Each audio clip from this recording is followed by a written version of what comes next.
Hello everyone, मैं राहुल मौर्य। आज आप लोगों को एक इम्पॉर्टेंट चैप्टर कराने वाला हूं। चैप्टर का नाम क्या है? समकालीन विश्व में सुरक्षा। इस चैप्टर को हम एक इंट्रोडक्शन के तौर पर समझेंगे कि ये चैप्टर में हमें पढ़ना क्या क्या है।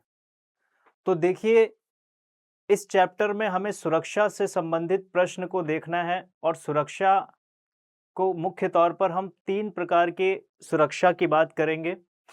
एक होगा हमारा राष्ट्रीय सुरक्षा, विश्व सुरक्षा और मानवता की सुरक्षा। तो सबसे पहली चीज़ हमें ये याद रखना है कि जब भी सुरक्षा की बात होगी, तो खतरों की बात होगी, यानी किसी प्रकार का खतरा होगा, तभी उस खतरे से निपटने के लिए सुरक्षा की आवश्यकता होगी। तो कहने का अर्थ ये है कि जहाँ खतरे होंगे, वहीं पर सुरक्षा की बात होगी, अन्यथा सुरक्षा की बात नहीं होगी। तो देखते हैं, सुरक्षा होती क्या है, पहले इसको हम समझते हैं। एक देश के लिए सुरक्षा क्या है और एक व्यक्ति के लिए सुरक्षा क्या है, और विश्व के स्तर पर सुरक्षा किन चीज़ों की सुरक्षा ज़रूरत है, अर्थात विश्व स्तर पर कौन से खतरे हैं जिस संबंध में हमें सुरक्षा स्थापित करनी है या सुरक्षा नीति बनानी है।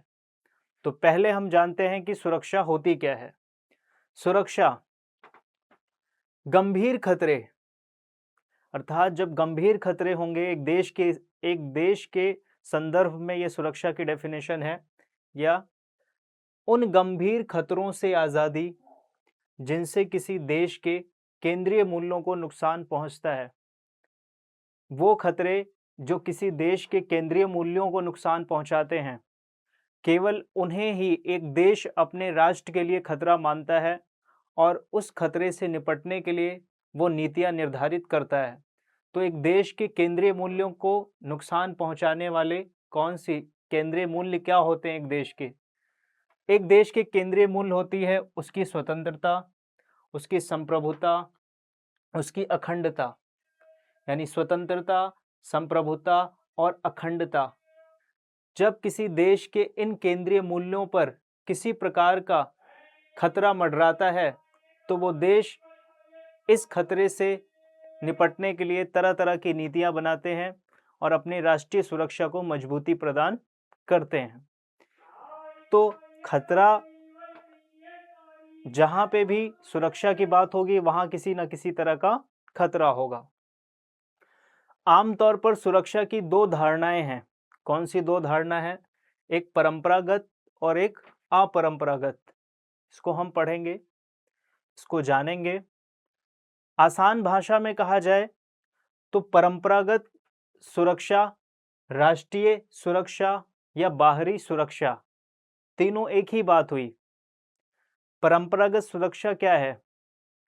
यानी सुरक्षा, यहाँ पे सुरक्षा शब्द आया तो यानी खतरा शब्द आया। और परंपरागत खतरे कौन से खतरे हैं? वे खतरे जो किसी देश पर मंडराते रहे हैं या उनकी संभावनाएं हैं। तो उन खतरों से निपटने के लिए एक देश क्या करता है? नीति बनाता है। वो खतरे कौन से हैं जो किसी देश पर लगभग मंडराते रहते हैं? आमतौर पर परंपरागत सुरक्षा में क्या माना जाता है, या परंपरागत खतरे किसको माने जाते हैं? किसी दूसरे देश की सेना को माना जाता है, यानी खतरा बाहर से है। तो इसीलिए परंपरागत सुरक्षा की धारणा जो है, उसको बाहरी सुरक्षा का भी रूप माना जाता है, और बाहरी सुरक्षा के साथ साथ इसको राष्ट्रीय सुरक्षा के नाम से भी जाना जाता है। राष्ट्रीय सुरक्षा इसलिए कहा जाता है क्योंकि राष्ट्र पर मंडरा रहा है खतरा। किस पर खतरा मंडरा रहा है? राष्ट्र पर। और वो खतरा कौन है? किसी दूसरे देश की सेना है जो किसी पर हमला करके उसके केंद्रीय मूल्यों को नुकसान पहुंचाती है। केंद्रीय मूल्य क्या होते हैं? जब हमला होगा तो उसकी स्वतंत्रता, संप्रभुता और अखंडता, जब ये किसी देश के केंद्रीय मूल्य होते हैं और जब इन पर किसी भी तरह का खतरा मंडराता है, तो एक देश अपनी सुरक्षा नीति को मजबूत करता है। तो परंपरागत सुरक्षा की धारणा कहो, बाहरी सुरक्षा की धारणा कहो, या फिर राष्ट्रीय सुरक्षा की धारणा कहो, बात एक ही है। अब बाहरी सुरक्षा की मुख्यतः दो श्रेणियों में बांटा गया है। परंपरागत सुरक्षा को मुख्यतः दो श्रेणियों में बांटा गया है, बाहरी सुरक्षा और आंतरिक सुरक्षा। आंतरिक सुरक्षा का मतलब होता है कि अंदरूनी खतरे, क्योंकि जब तक अंदरूनी खतरों से नहीं निपटा जाएगा तब तक बाहरी सुरक्षा का कोई अर्थ नहीं है। तो बाहरी सुरक्षा क्या है? बाहरी सुरक्षा बाहर से मंडरा रहे खतरे, आमतौर पर किसी देश पर मंडरा रहे बाहरी खतरे। ये बाहरी खतरे किससे हैं? सैन्य खतरे को माना जाता है। अर्थात बाहरी सुरक्षा में सबसे ज्यादा जो खतरा माना जाता है वो सैन्य खतरे को माना जाता है, जिसका स्रोत कोई दूसरा देश होता है।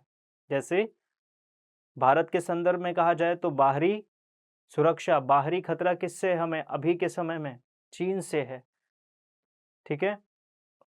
तो सैन्य खतरा, जब एक देश की सेना दूसरे देश पर हमला करके उसके केंद्रीय मूल्यों को नुकसान पहुंचाती है, तो बाहरी खतरा में सबसे खतरनाक सैन्य खतरे को माना जाता है। अब किसी तरह से सैन्य खतरा या सेना ने हमला कर दिया तो उस युद्ध हो गया, और युद्ध का प्रभाव क्या होगा? युद्ध का प्रभाव, सेना व आम जनमानस मारे जाते हैं। यानी एक युद्ध जब होता है दो देशों के बीच में, जब एक देश दूसरे देश पर हमला करके किसी देश के केंद्रीय मूल्यों को नुकसान पहुंचाता है तो युद्ध शुरू हो जाता है। तो युद्ध का प्रभाव क्या होता है? युद्ध में केवल किसी देश की सेना ही नहीं मारी जाती, बल्कि उसके आम नागरिक भी मारे जाते हैं, उन पर भी इसका असर पड़ता है। क्लियर है? युद्ध की स्थिति में सरकार के पास विकल्प क्या होते हैं? जब दो देशों के बीच में युद्ध हो जाता है तो उस स्थिति में सरकार के पास तीन विकल्प होते हैं। आत्मसमर्पण कर देना, दो देशों के बीच जब युद्ध होता है तो एक देश अब आत्मसमर्पण कर दे, पहला विकल्प है, हार मान ले। बिना शर्त दूसरे पक्ष की बात को मान ले, दूसरा विकल्प है। तीसरा विकल्प है युद्ध में पूरी ताकत के साथ युद्ध लड़ना, ताकि क्या कर दे? शत्रु को पराजित करने का हौसला रखे, जिससे कि शत्रु सहम कर युद्ध टाल दे। तो आमतौर पर युद्ध की स्थिति में सरकारों के पास तीन विकल्प होते हैं: आत्मसमर्पण, बिना शर्त दूसरे पक्ष की बात को मान लेना, पूरी ताकत से युद्ध लड़ना। तीन विकल्प अमूमन ये होते हैं। तो हमने क्या जाना कि बाहरी सुरक्षा मतलब बाहर से खतरा। बाहर से खतरा किससे? किसी देश की सेना से। एक देश की सेना क्या करेगी? दूसरे देश पर हमला करके उसके केंद्रीय मूल्यों को नुकसान पहुंचा सकती है। तो इसमें हमने ये समझा राष्ट्रीय सुरक्षा की ये जो धारणा है। ठीक, अब एक राष्ट्र अपनी सुरक्षा नीति कैसे बनाएगा? अर्थात एक देश पर मंडरा रहे खतरों से वो देश कैसे निपटेगा, उसके लिए वो क्या करता है, जिसको हम कहते हैं राष्ट्रीय सुरक्षा नीति। तो देखिए, अभी हम इंट्रोडक्शन के तौर पर इसको समझेंगे सिर्फ। तो जब एक देश पर हमला होता है या हमला होने की संभावनाएं होती हैं भविष्य में, तो एक राष्ट्र अपने केंद्रीय मूल्यों पर मंडरा रहे खतरों से कैसे निपटेगा, तो उसको हम कहते हैं राष्ट्रीय सुरक्षा नीति। राष्ट्र पर मंडरा रहे खतरों से कैसे निपटा जाए, तो उसके लिए एक देश क्या करता है, भारत ही क्यों ना हो या दूसरा कोई देश क्यों ना हो, कुछ बातों को या कुछ चीजों को विशेष ध्यान देता है। खास तौर पर अपनी सैनिक शक्ति को बढ़ाने पर, अपनी सैनिक शक्ति को मजबूत करने पर, शक्ति संतुलन अपने पक्ष में करने पर, जिसको हम पढ़ेंगे राष्ट्रीय सुरक्षा नीति। शक्ति संतुलन अपने पक्ष में करेगा। शक्ति संतुलन क्या होता है? जब एक देश केवल अपनी सैनिक शक्ति नहीं बढ़ाए, आर्थिक और तकनीकी शक्ति पर भी बढ़ाने पर जोर दे, ताकि उसका जो प्रतिद्वंदी है, प्रतिद्वंदी कौन? जिस देश से ये संभावना है कि भविष्य में उसका युद्ध हो सकता है, तो जब एक देश अपने प्रतिद्वंदी देश से न केवल सैनिक शक्ति में आगे हो बल्कि आर्थिक और तकनीकी शक्ति भी उससे ज़्यादा हो, अर्थात शक्ति संतुलन वो अपने पक्ष में करने की कोशिश करता है, तो अमूमन युद्ध नहीं होते या उसकी जो राष्ट्रीय सुरक्षा है वो मजबूत हो जाती है। अपना खुफिया तंत्र विकसित कर अर्थात अपना खुफिया तंत्र स्ट्रॉन्ग करेगा, अपना इंटेलिजेंस ब्यूरो स्ट्रॉन्ग करके भी अपने राष्ट्रीय सुरक्षा को मजबूती प्रदान कर सकता है। तो राष्ट्रीय सुरक्षा क्या है? राष्ट्रीय सुरक्षा हमने पढ़ा, राष्ट्रीय सुरक्षा की नीति। तो मोस्टली 3 से 4 तरीके हमें याद रखने हैं। जैसे एक देश अपनी सैनिक क्षमता को बढ़ाने पर जोर देगा, शक्ति संतुलन अपने पक्ष में करने पर जोर देगा, और हो सकता है गठबंधन भी बनाए। जैसे कि हमने देखा था 1949 में नाटो बना। नाटो इसीलिए बना ताकि वो अपने सुरक्षा को मजबूत करे, अपनी राष्ट्रीय सुरक्षा को मजबूत करे। उसमें क्या था गठबंधन में कि एक देश पर हमला, सभी देश अपने आप पर हमला मानते और मिलकर कार्यवाही करते अगर सोवियत संघ हमला करता तो खैर गठबंधन भी राष्ट्रीय सुरक्षा नीति का एक महत्वपूर्ण हिस्सा हो सकते हैं। दो देशों के बीच में संधियां, सुरक्षा से संबंधित संधियां भी महत्वपूर्ण भूमिका निभा सकती हैं। तो वो राष्ट्रीय सुरक्षा की नीति हो गई। तो परंपरागत सुरक्षा की जो ये परंपरागत धारणा है, इसमें मुख्य तौर पर उन खतरों को परंपरागत सुरक्षा यानी वो खतरे जो किसी देश पर मंडराते रहे हैं या उनकी संभावना है, उनसे निपटने का वो इंतजाम करता है। यानी देश पर बात हो रही है खतरे की, तो इसलिए इसका नाम क्या है? राष्ट्रीय सुरक्षा, यानी राष्ट्र पर मंडरा रहे खतरे। तो इसमें अमूमन देशों की बात होती है, जबकि जब हम सुरक्षा की अपारंपरिक धारणा की बात करते हैं, इससे पहले एक छोटी सी चीज और हम समझ लेते हैं। जैसे कि हमने यहाँ पे बात करी कि युद्ध की स्थिति जब बन जाती है, जब दो देशों के बीच में युद्ध होता है, तो युद्ध में कौन सा एक नियम होता है? नियम मीन्स युद्ध में केवल उतने ही बल का प्रयोग एक देश को करना चाहिए जितना उसके आत्मरक्षा के लिए जरूरी हो, और केवल उचित कारणों से ही युद्ध होना चाहिए। उचित कारण कैसे? जैसे एक देश अपनी आत्मरक्षा के लिए युद्ध कर सकता है, जनसंहार को रोकने के लिए युद्ध कर सकता है। तो उचित कारण हो और केवल उतना ही बल का प्रयोग हो जितना कि सामने वाले शत्रु को या सामने वाले व्यक्ति को पराजित करने के लिए जरूरी हो। तो कुछ नियम होते हैं, इसमें आम नागरिकों को नुकसान ना पहुंचे इस बात पर भी ध्यान दिया जाना चाहिए। तो ये राष्ट्रीय सुरक्षा के से संबंधित रहा, यानी राष्ट्र पर मंडरा रहे खतरे कौन से होते हैं, उनका स्रोत कौन सा देश होता है, सेना होता है, तो और किस तरीके से निपटा जा सकता है। अब हम बात करते हैं अपरंपरागत सुरक्षा की। कौन सी धारणा? अपरंपरागत सुरक्षा क्या है?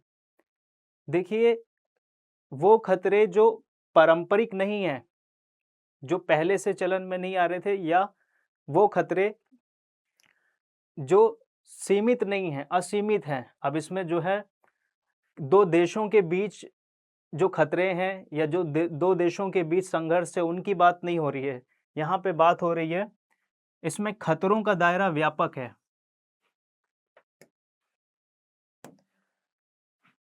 यानी इसमें खतरे बहुत, हर चीज को जो है, हर वो चीज जो मानवता को नुकसान पहुंचाती है, हर वो चीज जो विश्व को नुकसान पहुंचाती है या विश्व के लिए जो खतरनाक है, जो मानवता के लिए खतरनाक है, उन सभी चीजों को, उन सभी बातों को यहाँ पे रखा गया है और उन खतरों से निपटने का इंतजाम किया गया है। अर्थात कैसे किया जा सकता है उसकी बात होगी।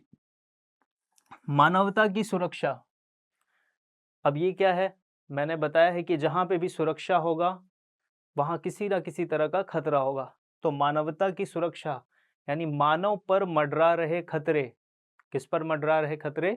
मानव पर। और मानव पर मंडरा रहा खतरा कौन सा है? मानवता पर मंडरा रहे बहुत सारे खतरे हैं। विश्व सुरक्षा, विश्व पर यानी वैश्विक स्तर पर विश्व के तमाम देशों पर कौन से खतरे मंडरा रहे हैं। तो एग्जाम्पल के तौर पर हम मानवता की सुरक्षा, मानव पर मंडरा रहे खतरा, सबसे बड़ा खतरा मानव पर मंडराता है आतंकवाद का। आतंकवाद परंपरागत श्रेणी में नहीं आएगा, ठीक है, इसका चलन कुछ समय से हुआ है, ज्यादा पुराना ये नहीं है। तो आतंकवाद मानवता के लिए खतरा है, और मानव अधिकारों का अगर हनन होता है तो वो भी मानवता के लिए खतरा है।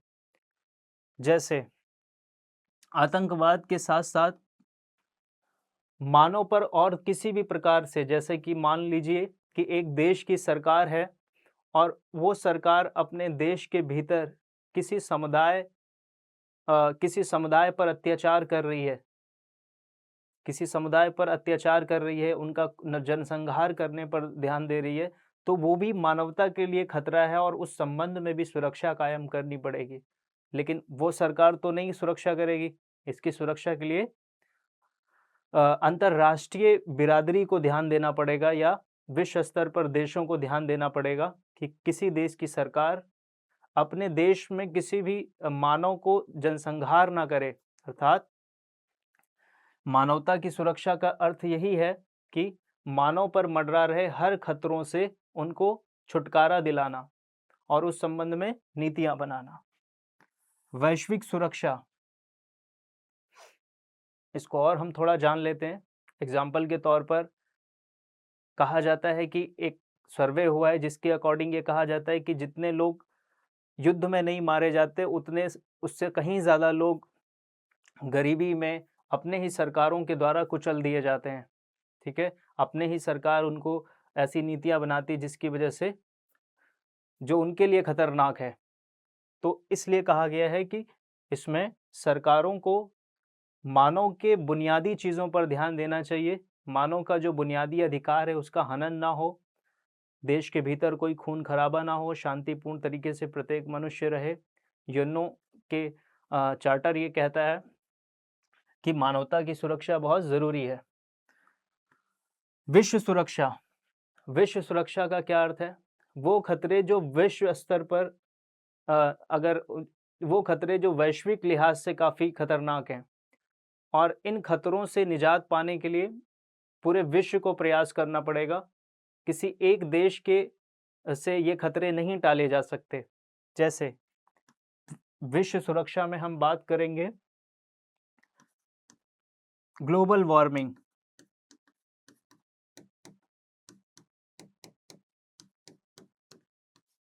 ग्लोबल वार्मिंग एक वैश्विक समस्या है, एक वैश्विक खतरा है, ठीक है।